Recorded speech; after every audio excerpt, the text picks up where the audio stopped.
ವಿಶ್ವಗುರು ಬಸವಣ್ಣವರ ಇವತ್ತು ಜನ್ಮ ದಿವಸ ಮತ್ತು ಹಿಂದೂ ಸನಾತನ ಹಿಂದೂ ಧರ್ಮದಲ್ಲಿ ಅಕ್ಷಯ ತೃತೀಯ ಬಹಳ ಪವಿತ್ರವಾದಂಥ ಒಂದು ದಿನ.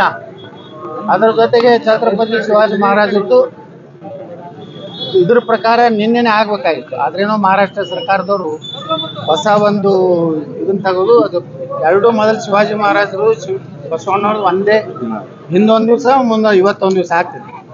ಆದ್ರೆ ಏನೋ ಗೊಂದಲಿದೆ. ಆದರೆ ಶಿವಾಜಿ ಮಹಾರಾಜರಾಗಲಿ ಬಸವಣ್ಣವರಾಗಲಿ ಎಲ್ಲ ನಾಡಿನ ಜನರಿಗೆ ಒಳ್ಳೆಯದಾಗಲಿ, ಭ್ರಷ್ಟಾಚಾರ ರಹಿತ ಸರ್ಕಾರ ಬರಲಿ, ನಿರುದ್ಯೋಗ ಯುವಕರಿಗೆ ನೇಮಕಾತಿ ಮಾಡುವಂಥ ಸರ್ಕಾರ ಬರಲಿ, ಅಡ್ಜಸ್ಟ್ಮೆಂಟ್ ರಾಜಕಾರಣ ನಾಶ ಆಗಲಿ ಅಂತೇಳಿ ನಾನು ಕೇಳ್ಕೊಳ್ತೀನಿ.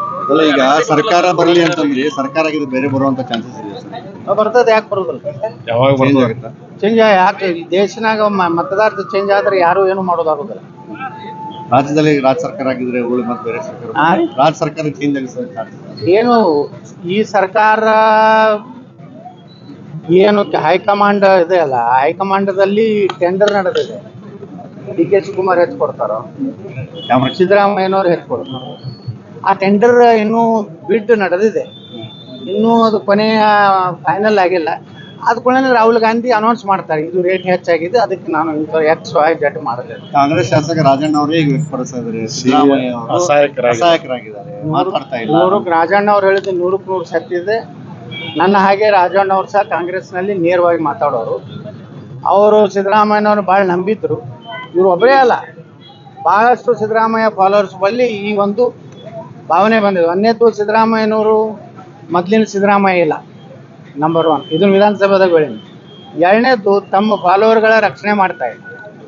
ಮೂರನೇದ್ದು, ಅವರು ಸಿದ್ದರಾಮಯ್ಯನವರು ಏನೋ ನಿರೀಕ್ಷೆ ಇಟ್ಟಿದ್ರು ಜನ, ಆ ರೀತಿ ಸರ್ಕಾರ ಕೊಡಲಿಲ್ಲ. ಇದು ಮೂರರಲ್ಲಿ ಸಿದ್ದರಾಮಯ್ಯನವರು ವಿಫಲರಾಗ್ಯಾರ.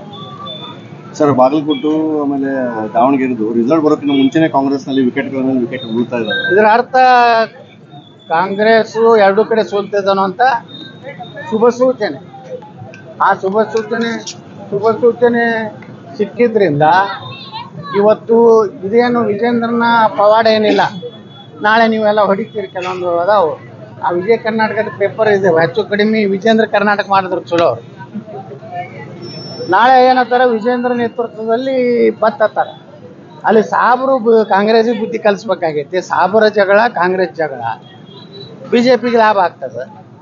ಇಲ್ಲಿ ಬಾಗಲಕೋಟೆನಾಗಂದ್ರೂ ಗುರ್ತೈತಿ, ಅವ್ರ ಎಟ್ಟೆಟ್ಟು ಮಹಾನ್ ನಾಯಕರು ಅಂದ್ರೆ 8 ಜನ ಸೇರಿದ್ರು, ವಾತಾವರಣ ಹೆಂಗಿತ್ತು ಎಲ್ಲನೂ ಗೊತ್ತದ. ಅದಕ್ಕೆ ಕ್ರೆಡಿಟ್ ನೀವು ನಾಳೆ ಇವೆರಡು ಕ್ರೆಡಿಟ್ ಅವ್ರು ಕೊಡ್ಲಾಕತ್ತೇಳಿ ಸಾಯಂಕಾಲ ಎಲ್ಲ ಚಾನಲ್ದವ್ರು ಒಂದೊಂದು ತಾಸು ವಿಜೇಂದ್ರ ಇಲ್ಲದೆ BJP ನಾಶ ಆಗುತ್ತೆ ಅಂತ ಹೊಡಿಬೇಡ್ರಿ. ಈಗ ಅದೇನೇ ಬಂದರೂ ಹಿಂದುತ್ವ ಸಲುವಾಗಿ ಬರ್ಲಾಕತ್ತದೆ. BJP ನಾಯಕತ್ವದಿಂದಿಲ್ಲ. BJP ನಾಯಕತ್ವ ರಾಜ್ಯದಲ್ಲಿ ಸಂಪೂರ್ಣ ವಿಫಲ ಆಗಿದೆ. ಈಗ ಮಹಿಳಾ ಮಸೂದೆಯನ್ನು ವಿರೋಧ ಮಾಡಿದ್ರೆ ಸರ್, ನೋಡ್ರಿ, ಮಹಿಳೆಯರ ವಿರೋಧಿಗಳದಾರ ಅನ್ನೋದು ಇಡೀ ಜಗತ್ತಿಗೆ ಗೊತ್ತಾಯ್ತು. ಕಾಂಗ್ರೆಸ್ ಅಂದ್ರೆ ಮಹಿಳಾ ವಿರೋಧಿ. ಇದು ನಾವಿದ್ದಾಗನೇ ಅಟಲ್ ಬಿಹಾರಿ ವಾಜಪೇಯಿ ಅವರು ತರಬೇಕು ಮಹಿಳಾ ಮೀಸಲಾತಿ ಅಂದಾಗೂ ಸಹ ಕಾಂಗ್ರೆಸ್ಸು, ಮುಲಾಯಂ ಸಿಂಗ್ ಯಾದವ್, ಲಾಲು ಪ್ರಸಾದ್ ಯಾದವ್ ಎಲ್ಲರೂ ವಿರೋಧ ಮಾಡಿದ್ರು. ಸುಮ್ಮನೆ ಏನಾರೋ ನೆಪ ತೆಗಿ. ನೋಡ್ರಿ, ಈಗ 850 ಸೀಟ್ ಆಗಿದ್ರೆ 33%, ಸುಮಾರು 260-70 ಜನ ಮಹಿಳೆಯರು ಹೋಗ್ತಿದ್ರು. ಇವತ್ತು ಬಸವಣ್ಣ ಅವರು ಸಮಾನತೆಯನ್ನು ಸಾರಿದಂಥವ್ರು.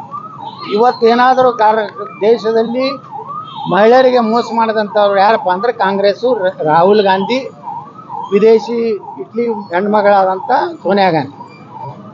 ಈ ಹೆಣ್ಮಗಳಿಂದ ಈಗೇನು ನೈತಿಕತೆ ಇದೆ ಕಾಂಗ್ರೆಸ್ ಮಹಿಳಾ ಘಟಕಗಳಿಗೆ? ಮಹಿಳಾ ಲೀಡರ್ಗಳು ಏನಾದಾರ ಕಾಂಗ್ರೆಸ್ನಾಗ ಏನು ನಾಚಿಕೆ ಇದೆ? ಅವ್ರಿಗೆ ಎಲ್ಲ ರಾಜೀನಾಮೆ ಕೊಡಬೇಕಾಗಿತ್ತು. ಅವ್ರಿಗೆ ಅಷ್ಟು ಮಹಿಳೆಯರ ಒಂದು ಇದ್ರಲ್ಲ.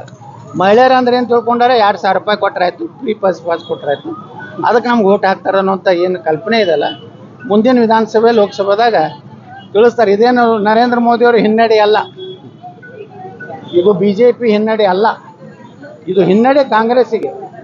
ನರೇಂದ್ರ ಮೋದಿಯವರು ಕಾಂಗ್ರೆಸ್ಸಿನ ಬಣ್ಣ ಇವತ್ತು ಬಯಲು ಮಾಡಿದ್ದಾರೆ. ಈ ಏನು ಮಹಿಳಾ ಮೀಸಲಾತಿಯನ್ನು ಕೊಳ್ಳಾರ್ದಕ್ಕೆ ಏನು ಮಾಡ್ಯಾರ ಅಂದ್ರೆ, ನರೇಂದ್ರ ಮೋದಿಯವರು ಇದರಲ್ಲಿ ಗೆದ್ದಿದ್ದಾರೆ, ಸೋತು ಗೆದ್ದಿದ್ದಾರೆ. ಕಾಂಗ್ರೆಸ್ ಗೆದ್ದು ಸೋತಿದೆ, ಹಿಂಗಿದೆ. ನಿರುದ್ಯೋಗಿಗಳ ಹೋರಾಟಕ್ಕೆ ಕರೆ ಕೊಟ್ಟಿದ್ರೆ ಇದ್ರ ನಗರ ಮಟ್ಟದ ಜಿಲ್ಲಾಡಳಿತ ಅನುಮತಿ ಕೊಟ್ಟಿಲ್ಲ. ನೋಡಿ, ಇಡೀ ರಾಜ್ಯದಲ್ಲಿ ಸುಮಾರು 2,88,000 ಹುದ್ದೆಗಳು ಖಾಲಿ ಇದೆ. ಮತ್ತು ಈ ನಿಗಮ ಮಂಡಳಿಗಳಲ್ಲಿ 1,00,000 ಸಮೀಪ ಹುದ್ದೆಗಳು ಖಾಲಿ ಇವೆ. ಹೆಚ್ಚು ಕಡಿಮೆ 4 ಲಕ್ಷ ಸಮೀಪ ಉದ್ಯೋಗ ಯುವಕರಿಗೆ ಕೊಡಬೇಕಾಗಿದೆ. ಆದರೆ ಈ ಸರ್ಕಾರದಲ್ಲಿ ದಿವಾಳಿ ಆಗಿದೆ. ಹಣ ಇಲ್ಲ, ಬರೀ ಗ್ಯಾರಂಟಿ.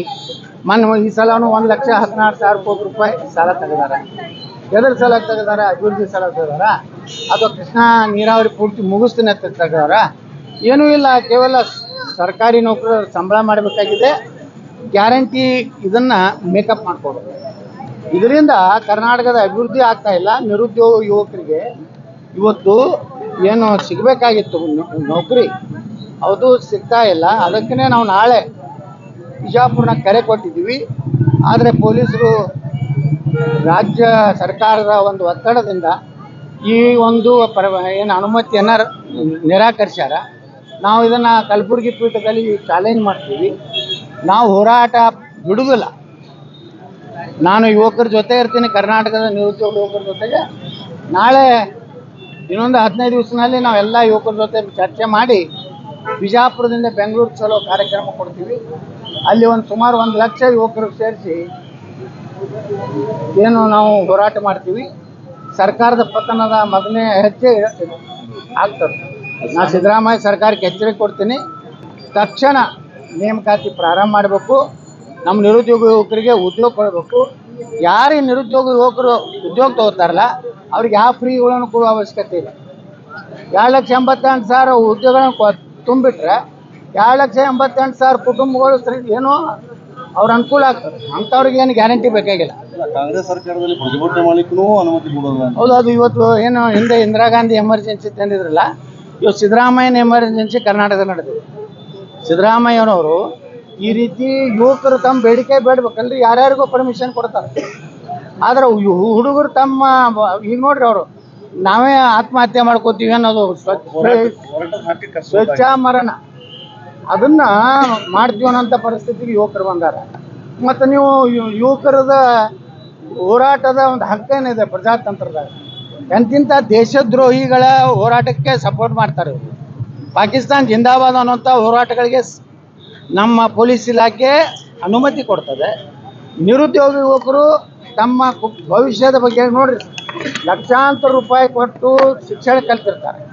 ಅವರಿಗೆ ಇವತ್ತು ನೌಕರಿ ಇಲ್ಲ ಅಂದರೆ ಅವ್ರು ಏನು ಮಾಡಬೇಕು? ಏನು ಅವ್ರೇನು ದಯಾಮರಣ ಏನು ಇದನ್ನು ಬೇಡ್ತಾ ಇದ್ದಾರೆ, ಅದನ್ನಾದರೂ ಕೊಡಲಿ, ಅದರೇ ಅನುಮತಿ ಕೊಡಲಿ. ಅಂದರೆ ಸಿದ್ದರಾಮಯ್ಯ ಸರ್ಕಾರ ದಿವಾಳಿ ಆಗಿಬಿಟ್ಟಿದೆ. ಅದಕ್ಕೆ ನಾವು ಯುವಕರ ಜೊತೆ ಇರ್ತೀವಿ. ಆ ಬೆಂಗಳೂರು ಚಲೋ ಕಾರ್ಯಕ್ರಮ ಮಾಡ್ತೀವಿ. ಅಷ್ಟೇ ಅಲ್ಲ, ಮುಂದಿನ ತಿಂಗಳು ನಾನು ಒಳ್ಳೆಯ ಒಂದು ಮುಹೂರ್ತ ನೋಡಿ ಕರ್ನಾಟಕದಲ್ಲಿ ಹೊಸ ರಾಜಕೀಯ ಒಂದು ವಿಚಾರವನ್ನು ಪ್ರಾರಂಭ ಮಾಡೋದು. ಹಿಂದುತ್ವದ ಎಲ್ಲ ಹಿಂದೂಗಳ ಒಂದು ಸಭೆ ಅಲ್ಲಲ್ಲಿ ಜಿಲ್ಲಾವಾರು ಮಾಡ್ತಾ ಇದ್ದೀನಿ. ಮೊದಲು ಕೋಲಾರ ಜಿಲ್ಲೆಯಿಂದ ನಮ್ಮ ಏನಲ್ಲಿ ಒಂದು ದೊಡ್ಡ ದೇವಸ್ಥಾನ ಇದೆ, ವಿಘ್ನೇಶ್ವರ ದೇವಸ್ಥಾನ, ಅಲ್ಲಿ ಪೂಜೆ ಮಾಡಿ ಇಡೀ ಕರ್ನಾಟಕ ಪ್ರವಾಸ ಮಾಡ್ತೀನಿ. ನನ್ನ 3 ಉದ್ದೇಶ: ಒಂದು ಹಿಂದುತ್ವ, ಒಂದು ನಿರುದ್ಯೋಗ, 3ನೇದು ಅಭಿವೃದ್ಧಿ. ಈ 3 ವಿಷಯ ತಗೊಂಡು ಮುಂದಿನ ದಿವಸಗಳಲ್ಲಿ ಕರ್ನಾಟಕದಲ್ಲಿ ಪ್ರಾದೇಶಿಕ ಪಕ್ಷ ಕಟ್ಟಬೇಕು ಅನ್ನೋಂಥ ಅಭಿಪ್ರಾಯವನ್ನು ಜನರನ್ನು ತಗೊಂಡು ಅವರ ಪ್ರಾದೇಶಿಕ ಪಕ್ಷ ಕಟ್ಟುವ ಚಿಂತನೆ ಪ್ರಾರಂಭ ಆಯಿತು. ಮುಂದಿನ ತಿಂಗಳ ಮೇದಲ್ಲಿ ಒಂದು ಒಳ್ಳೆಯ ದಿನ ನೋಡಿ ಇಡೀ ಎಲ್ಲ ಜಿಲ್ಲಾ ಕೇಂದ್ರ ಮೊದಲು ಹೋಗ್ತೀನಿ. ನೆಕ್ಸ್ಟ್ ಎಲ್ಲ ತಾಲೂಕಾ ಕೇಂದ್ರಕ್ಕೆ ಹೋಗ್ತೀನಿ. ಎಲ್ಲ ಹಿಂದೂ ಸಂಘಟನೆಗಳನ್ನು, ನಿರುದ್ಯೋಗ ಯುವಕರನ್ನು ಹಾಗೂ ಅಭಿವೃದ್ಧಿ ಚಿಂತನೆ ಮಾಡುವಂಥ ಜನರ ಒಂದು ಸಭೆಯನ್ನು ನಾನು ಮಾಡ್ತೀನಿ. ಮರಳಿ ಬಿಜೆಪಿಗೆ ಹೋಗೋದು ಬಿಟ್ಬಿಟ್ರಿ ಸರ್? ಮರಳಿ ಬಿಜೆಪಿಗೆ ಹೋಗೋದು ಏನು ನೋಡೋಣ ಮುಂದೆ. ಸರ್, ಚಿಹ್ನೆ ಬುಲ್ಡೋಸರ್ ಇರ್ತದೆ. ಯಾವುದು ಬುಲ್ಡೋಸರ್? ನೋಡೋಣ, ಅವ್ರು ಚುನಾವಣಾ ಆಯೋಗದವ್ರು ಯಾವ್ದು ಕೊಡ್ತಾರೆ? ನೀವೇನಾದ್ರು ಶಿಫಾರಸ್ ಮಾಡಿ ಕೊಡ್ಸಿದ್ರೆ ಕೊಡ್ಸಿ. ಅಲ್ಲ, ಬಹಳ ಜನ ಅಭಿಪ್ರಾಯ ಇದೆ. ನಾ ಮೊದಲು ಅಭಿಪ್ರಾಯ ತಗೋತೀನಿ ಇಡೀ ರಾಜ್ಯದಲ್ಲಿ. ಇಡೀ ರಾಜ್ಯದ ಅಭಿಪ್ರಾಯ ತಗೊಂಡು ಮುಂದೆ ಏನ್ ನಿರ್ಣಯ ಮಾಡ್ಬೇಕು ಮಾಡ್ತೀನಿ.